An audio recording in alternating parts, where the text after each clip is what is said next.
We are now less than 2 weeks away from Tasmania's state election, and things have been pretty quiet, at least from me. So I thought I would look at some of the polling that's coming out and give you guys a sense for where this election is at the moment and try to express how much of a mess the results for this election could end up being. So the first thing I want to make clear is that polling for the Tasmanian state election isn't great.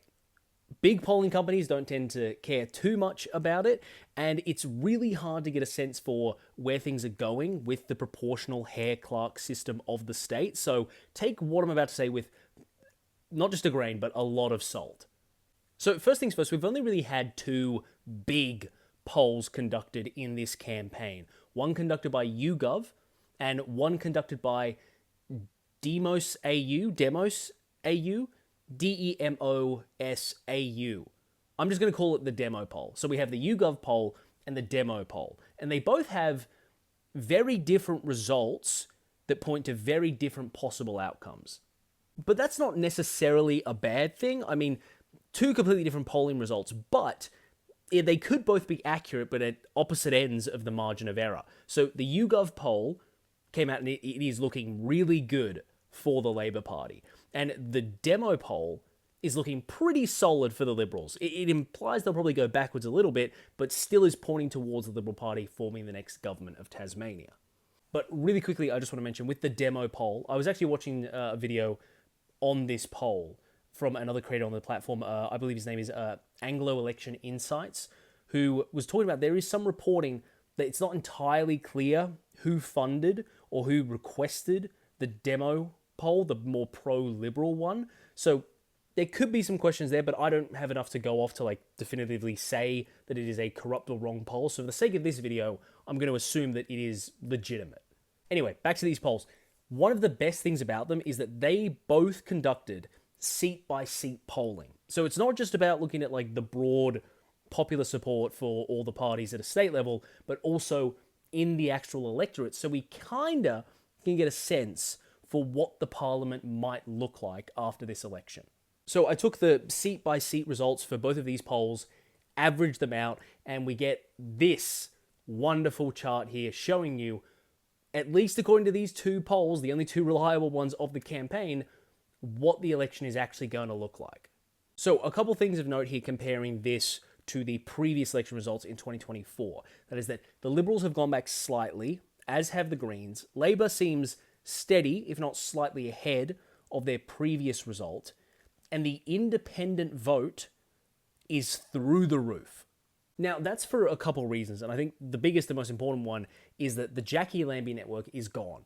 The JLN, as it was sometimes shorthanded to, was Jackie Lambie's personal party that she put together just to run candidates in the 2024 Tasmanian state election. But that experiment fell apart pretty quick. Jackie was able to get 3 members of her network elected to Parliament in 2024, but 2 of them have since defected, and she's now announced that she's not going to run a Jackie Lambie network anymore, that it was, in her words, a complete disaster, and the one remaining member, I believe, in state parliament has now defected to the Tasmanian Nationals. So we'll keep an eye on that. But the point is, with the Jackie Lambie network gone, a party that made its name on being don't trust the major parties, trust us, that support is now probably mostly going to go back to just kind of unspecific independent candidates across Tasmania. So that's probably the main reason why independent support is polling so high right now. So Jackie Lambie's political drama aside, if these were actually the results on election night, what would Tasmania's parliament look like? Well, that's pretty easy. What I've done is I've taken these numbers and basically divided everyone's vote share seat by seat by 12.5%, because that is the quota, or rather 12.5% plus 1. And Parliament would look like this. Okay, a couple of things. First of all, this does not count preferences at all. This is purely based on initial counts. So some of these counts are not complete. Some of the seats haven't been allocated yet. And I'm not going to get into preferences because in a Hare-Clark system, that is beyond me at the moment. And secondly, independent there could be misleading. Because in some seats, the independent vote would be 2 quotas, but that's not necessarily going to elect 2 independent MPs.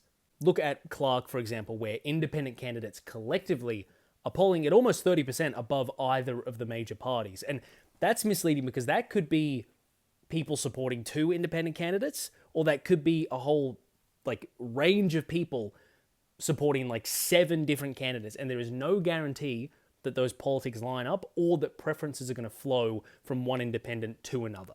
So, as is always the case with Tasmanian politics, the massive independent vote will probably play a very, very decisive role. And it does kind of muddy the waters in terms of what we can and can't know. But if we want to get more specific, like what is Parliament probably going to look like on election night? What is safe? What is not? I kind of just used my own personal perspective, having followed politics and getting a sense for how the electorate's voted previously, that Parliament heading into election night will probably look something like this. The white squares there are the ones that I genuinely cannot pick at the moment, but I feel like this is a reasonable prediction for where things will be. Labour Party winning 2 seats everywhere. You have a lot of independents doing very well. You have the Liberal Party doing a little bit worse than it did previously, and the Greens also in the same boat as the Liberals, a little bit of backtracking. So in my very overconfident prediction of the Tasmanian election, what does that mean for government formation? Well, if on the night it is anything like this and there are 4 seats left to call, well, of course it depends on how they go. But let's assume worst case scenario for the Liberals, all 4 of those seats end up going either to Labor, the Greens, or some independents. If they go backwards from 14 seats down to 12, well, I think that means that their budget is effectively dead. The vote of no confidence in the Premier that led to this election only happened because the independent crossbenchers lost faith in the Liberal Party's ability to actually govern and manage the economy because of how terrible and how poorly received their budget was this year. If in trying to defend their budget in an election cycle, they lose more seats to independents, well, look, they still have a way to get back into government, but they'll need a lot more independents on the crossbench supporting them, and that's going to include a lot of concessions, like coming up with a better budget. Look, it's kind of an established rule at this point in Tasmanian politics with how easy it is for independent candidates to get elected and how the right is unified behind the Liberal Party, whereas the Labour Party and the Greens both represent the left, that the Liberals are pretty much always going to be the largest party in Tasmania's parliament and will always have the first call to try and form government. The question is just going to be, are they going to be able to find 6 crossbenchers to support them in doing so? The Labour Party's position isn't that much better, if I'm being honest. I mean, they're just going to have to cross their fingers and hope and pray that they get 11, maybe 12 seats, and that both the Greens and the Liberals go backwards, and that independent crossbenchers get to like 6, and then they could just form a government working with independents. For those of you unaware, the Labour Party's obviously sworn off ever forming a coalition government with the Greens in Tasmania. They did it previously, did not end well, a thumping election loss at the end of it, so they've basically committed to never working with the Greens again. But that being said, if the Greens really outperform by some miracle and it becomes impossible for any party to find a way to majority without working with them, the Labour Party might start to question how much they want to stick to that commitment. So that's the state of affairs, not even 2 weeks out at this point. I'll probably adjust this if we do get some more high quality polling coming out, but as it seems in the current moment, looking at it, it looks like the most likely outcome is Liberals with reduced seats having to work with an even bigger independent crossbench, or the Labour Party praying for a miracle and working with a massive group of independent MPs to form government. So really, whatever way you look at it, this is going to be an entertaining one.